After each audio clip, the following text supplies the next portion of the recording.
کہ اس کی تعبیر تلاش کی جائے، یعنی اس کا حل تلاش کیا جائے کہ سوئی ہوئی قسمت جو ہے وہ کیا خواب دیکھے اور کیا اس کی ہم تعبیر تلاش کریں، اس کا حل تلاش کریں۔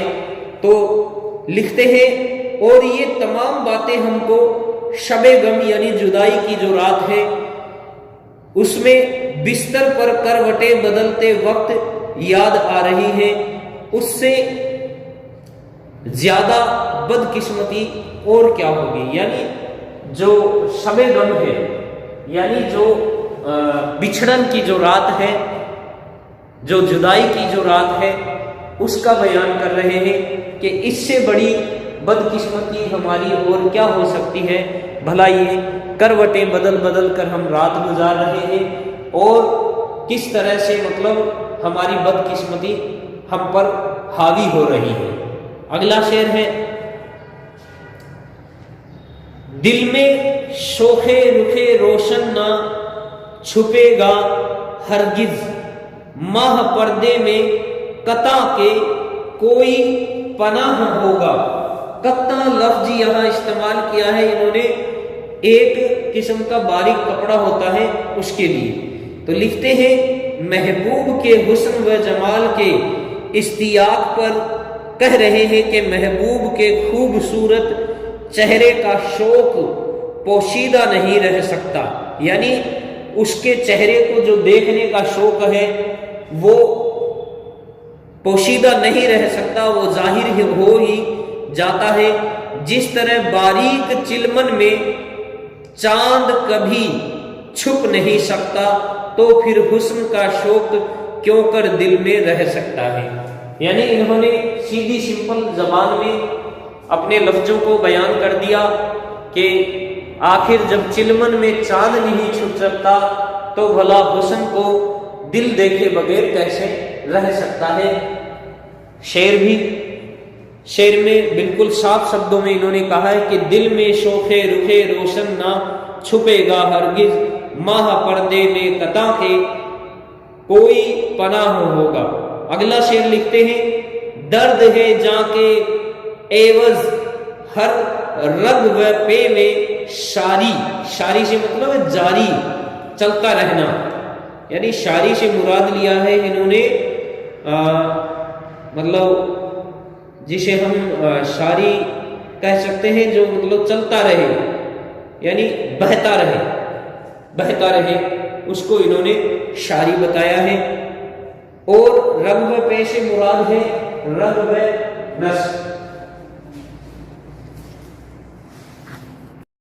یہاں رگ و پے سے مطلب ہے رگ و نس۔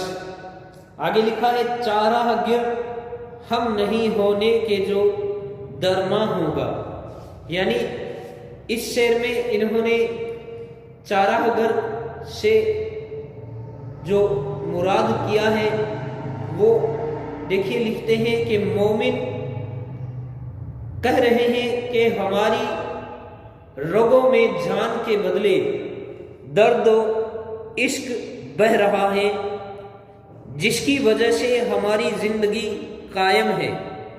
اگر اس درد کا علاج تلاش کیا تو پھر ہماری جان کو خطرہ ہو جائے گا اور ہم باقی نہ رہیں گے، کیونکہ ہمارا وجود ہی اس درد پر قائم ہے، یعنی ہم زندہ ہی عشق کے درد سے۔ اگلا شعر لکھتے ہیں، شومئی بخت تو ہے چین لے اے وحشت دل، دیکھ زندہ ہی کوئی دن میں بیاں ہوگا۔ یعنی یہاں دیکھیے وحشت دل، دل کی دیوانگی سے مراد لیا ہے۔ زندہ کا معنی ہوتا ہے قید خانہ، اور سومئی یعنی لکھتے ہیں جو شومئی بخت ہے اس سے مراد ہے بد نصیبی، یعنی یہاں بھی سوئی ہوئی قسمت سے ہی مراد لیا ہے، بد نصیبی بتایا ہے۔ لکھتے ہیں کہ اپنے جو دیوانہ دل ہے اس کو دلاسا دیتے ہوئے کہہ رہے ہیں کہ بے قرار دل یہ ہماری بدقسمتی ہے کہ ہم جہاں جاتے ہیں ویرانی ہمارے ساتھ ہوتی ہے. دیکھیے لکھا ہے شوم ای بخت تو ہے چین لے اے وحشت دل. وحشت دل سے مراد ہے دل کی دیوانگی. اور آگے لکھا ہے دیکھیے دیکھ زندہ ہی کوئی دل میں بیاباں ہوگا. یعنی زندہ سے مراد ہے قید خانہ اور بیاباں سے ہم نے لیا ہے ویرانی. تو دیکھیے ان کی ویرانی ہمیشہ یہ کہہ رہے ہیں کہ ہمارے ساتھ جاتی ہے اور جہاں بھی ہم اپنے یہ جو بدقسمتی ہے اس کا بھی رونا رو رہے ہیں کہ ہم جہاں جاتے ہیں ویرانی ہمارے ساتھ ہوتی ہے. اب دیکھو جرم عشق کی وجہ سے جو ہم نے جرم کیا ہے عشق کا اس کی وجہ سے زندہ میں آئے ہیں تو جلد ہی یہ زندہ یعنی قید خانہ بھی ویرانہ بن جائے گا. یعنی ابھی تو ہم زندہ میں آئے ہیں دھیرے دھیرے قیدیوں کے فائدہ ہو جائے گا. سارے قیدی یہاں سے چھوٹ کر چلے جائیں گے اور ہم یہاں بھی تنہا رہ جائیں گے اکیلے رہ جائیں گے. یہ بھی سب ویرانہ ہی پڑا دکھائی دے گا. اگلا شعر لکھتے ہیں نسبت ایش سے ہوں نزعاں میں گریاں یعنی ہے یہ رونا کے دہن گور کا خندہ ہوگا. دیکھیے یہاں انہوں نے استعمال یہ جو لفظ لکھا ہے زندہ پھر سے یعنی قید خانہ اور درما یہاں انہوں نے لفظ لکھا ہے. دیکھیے گریاں سے مانا یہاں ہے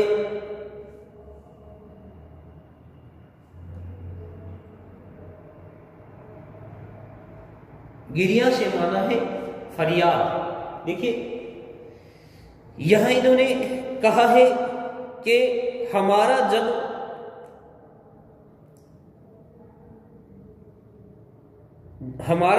جانکنی کا وقت آئے گا یعنی جب ہمارا جانکنی یعنی جان نکلے گی اس کا وقت آئے گا تو ہم اپنی زندگی کے عیش کے دن کو یاد کر کے افسوس کریں گے کہ ہماری گور بھی ہم پر ہنسے گی.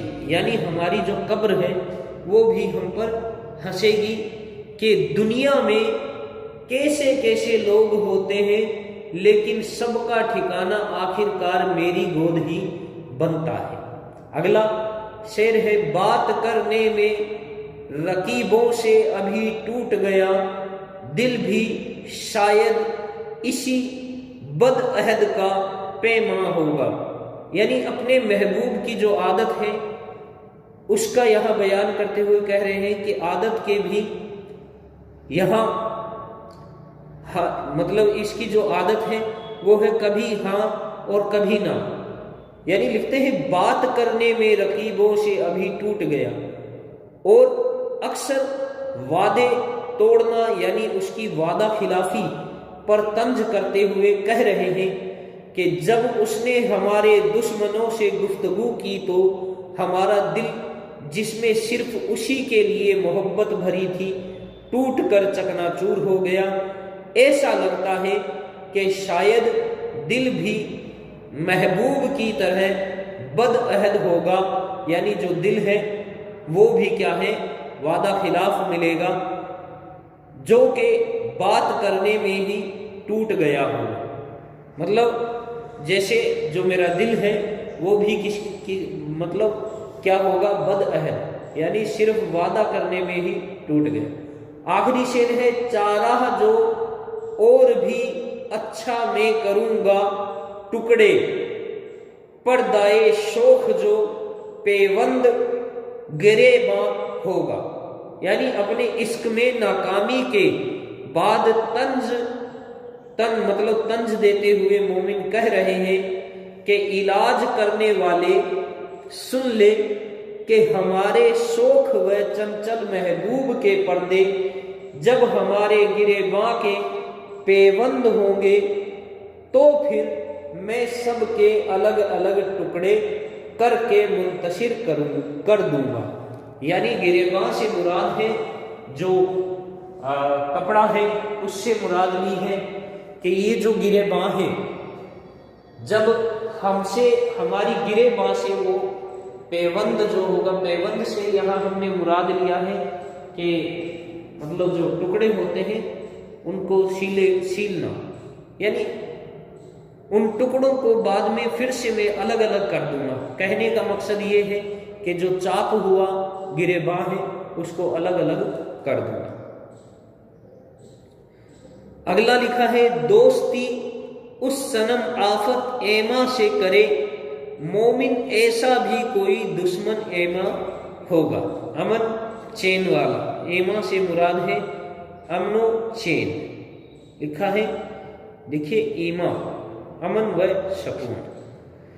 لکھتے ہیں مومن کہ ہم ایسے شخص سے دوستی کر لیں گے جو کہ ہمارے امن و سکون کے لیے آفت ہو، یعنی سکون چھین لینے والا ہو، تو پھر بھلا ایسا شخص جو ایمان کا دشمن ہو کہ اس سے عشق کے نتیجے میں سب کچھ بھول جائیں، ہم کو کہاں ملے گا سوائے محبوب کے۔ یعنی محبوب ہی وہ شخص ہے جو ہمارا ایمان بگاڑ سکتا ہے۔ یہاں دو جگہ لفظ استعمال کیا ہے ایمان، ایک جگہ ہے امن و سکون، دوسری جگہ ایمان لفظ کا استعمال کیا ہے۔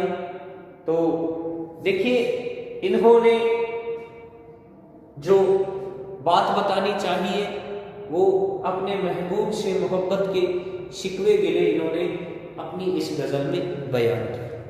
اگلی جو ہماری غزل ہے وہ ہم شروع کرتے ہیں۔ اگلی غزل ہے حکیم مومن خاں مومن کی، اثر اس کو ذرا نہیں ہوتا، رنج راحت فضا نہیں ہوتا۔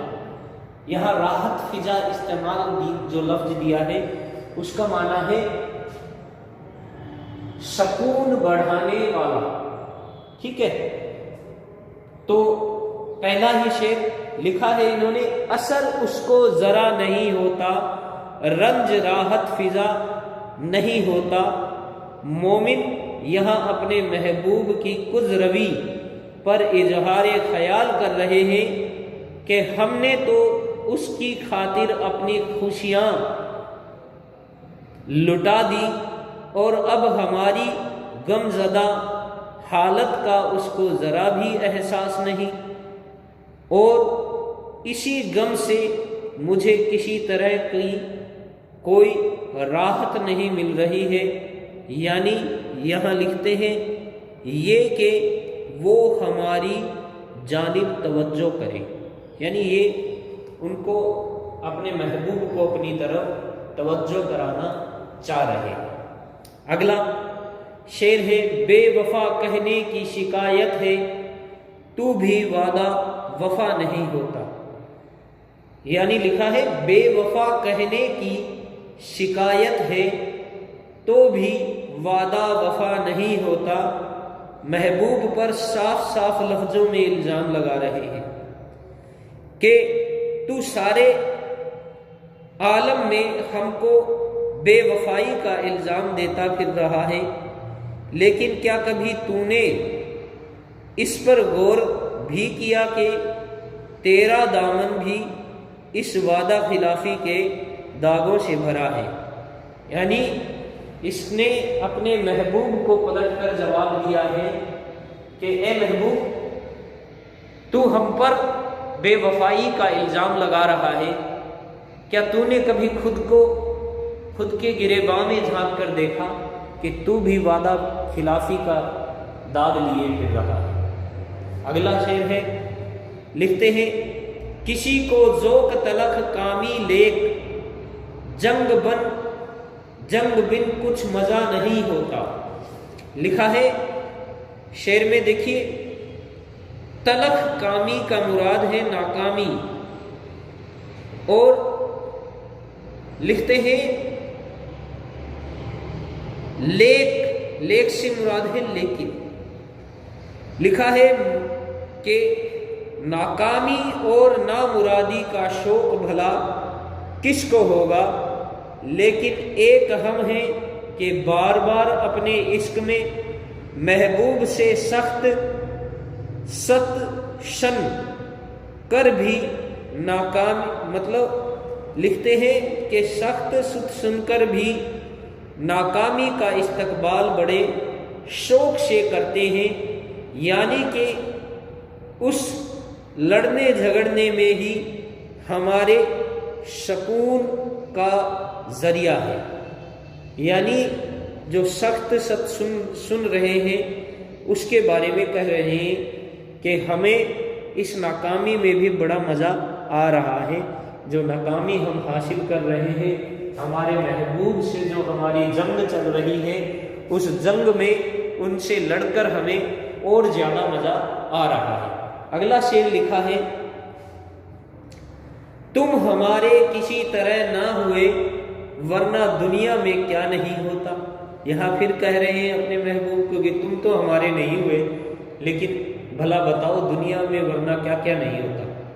لکھتے ہیں کہ دنیا میں سارے کام ہوتے آئے ہیں اور ہو رہے ہیں، لیکن ایک ہم ہی بد قسمت ہیں کہ ایک کام کی خواہش کی وہ پوری نہ ہوئی، یعنی کہ تم کو چاہا لیکن تم ہمارے نہ ہوئے، یہ ہماری بدقسمتی ہے تو اور کیا ہے۔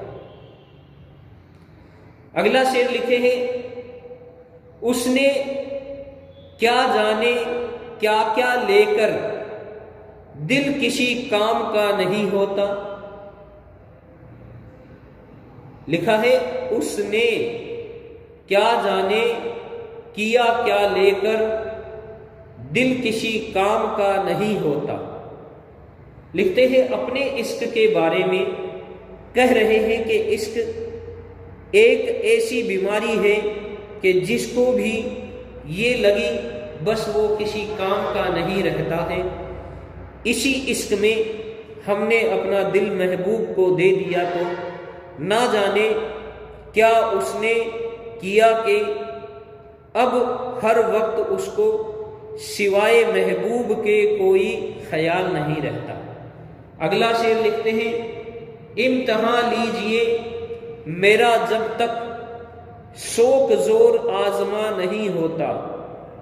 اپنے پھر سے عشق کے ذکر کے لیے کہہ رہے ہیں، کرتے ہوئے کہہ رہے ہیں کہ عشق کی ڈگر کے لیے کہہ رہے ہیں کہ یہ اتنی آسان نہیں ہے، بلکہ اس پر چلنے کے لیے سخت آزمائش اور امتحان کی ضرورت ہے۔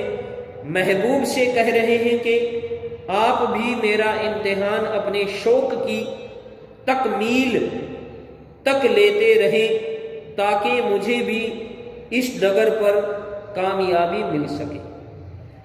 اگلا شعر لکھتے ہیں، ایک دشمن کے چرخ ہی نہ رہے تجھ سے یہ اے دعا نہیں ہوتا۔ مومن اپنے اس شعر میں محبوب کے لیے بیان کر رہے ہیں اور کہہ رہے ہیں کہ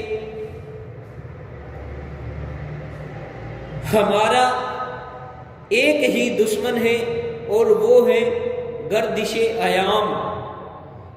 اس پر وہ اپنی دعا پر طنز کر رہے ہیں کہ تیرے اندر اتنی بھی صلاحیت نہیں ہے کہ ہم دعا کریں تو وہ صرف قبولیت حاصل کر لے، اور ہماری دعا یہ ہے کہ ہمارا دشمن ختم ہو جائے، یعنی کہ گردش ایام سے چھٹکارا ملے اور ہم وصال کو حاصل کر لیں۔ یعنی اپنی دعا کو تانا دے رہے ہیں کہ اے دعا، تیرے اندر اتنی بھی صلاحیت نہیں کہ میری دعا کو تو میرے ذریعے سے قبول ہو سکے۔ جب میں مانگ رہا ہوں، جب میں کر رہا ہوں تو اپنی بدقسمتی یہاں بھی ظاہر کر رہے ہیں، کہہ رہے ہیں کہ تو قبول نہیں ہوتی، تاکہ ہمارا جو دشمن ہے جو عشق کا رقیب ہے وہ مر جائے، وہ ختم ہو جائے، اور پھر میں اپنے وشال کو پہنچ سکوں۔ وشال سے مراد ہے ملنا یا ملن۔ اگلا شعر لکھتے ہیں، آہ طول عمل ہے روز افزوں، گرچہ ایک مد دعا نہیں ہوتا۔ یہاں شعر لکھا ہے، انہوں نے لکھا ہے افزوں، افزوں معنی ہوتا ہے بڑھنا، زور آزما پیچھے ہم نے پڑھا تھا، اس کا معنی ہوتا ہے قوت دکھانا، اور ایک ہے یہاں طول عمل یعنی امید کا بڑھ جانا۔ لکھتے ہیں کہ اپنی آرزو کے پورا نہ ہونے پر مومن مایوس ہے کہ میری خواہش پوری نہیں ہو پا رہی ہے، لیکن اس امید اور آرزو کے ساتھ جی رہے ہیں، اور امید و آرزو دن بدن بڑھتی جا رہی ہے، یعنی اپنی جو مدعا یعنی خواہش ہے وہ کیا ہے، افزوں ہوتی جا رہی ہے، بڑھتی ہی جا رہی ہے۔ تم میرے پاس ہوتے ہو گویا جب کوئی دوسرا نہیں ہوتا۔ اپنے گہرے عشق کا پتہ دے رہے ہیں کہ تم مجھ سے کبھی جدا نہیں ہوتے، یہاں تک کہ جب عالم تنہائی ہوتا ہے تو بھی تمہارے خیالات اور تصورات میرے ساتھ ہوتے ہیں۔ یعنی لکھا ہے تم میرے پاس ہوتے ہو گویا جب کوئی دوسرا نہیں ہوتا، یعنی جب میں تنہائی میں ہوتا ہوں کوئی بھی نہیں ہوتا۔ شعر کا معنی دیکھیے کس طرح سے بدلا ہے، تو بھی تمہارا خیال میرے ساتھ ہمیشہ رہتا ہے۔ یہ سچی محبت نہیں تو اور کیا ہے کہ ہمیشہ میرے خیالات میں رہتے ہو۔ اگلا شعر لکھا ہے، حال دل یار کو لکھوں کیوں کر ہاتھ دل سے جدا نہیں ہوتا، یعنی ہر دم ہم ہمارے دل پر ہاتھ رکھتے ہیں،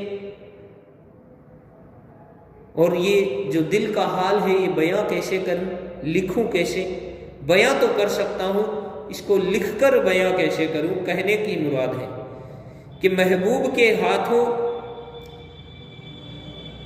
ملنے والی تکلیف اور زخم کی وجہ سے ہاتھ ہمیشہ دل پر ہی رہتا ہے تاکہ دل کو سکون فراہم ہو سکے، لیکن جب اس کو اپنے دل کے حالات لکھنے کا وقت آتا ہے تو پھر وہاں میں مجبور ہوتا ہوں کہ سینے سے ہاتھ ہٹا نہیں سکتا، اس لیے لکھنے سے مجبور ہوں، یعنی لکھ نہیں سکتا۔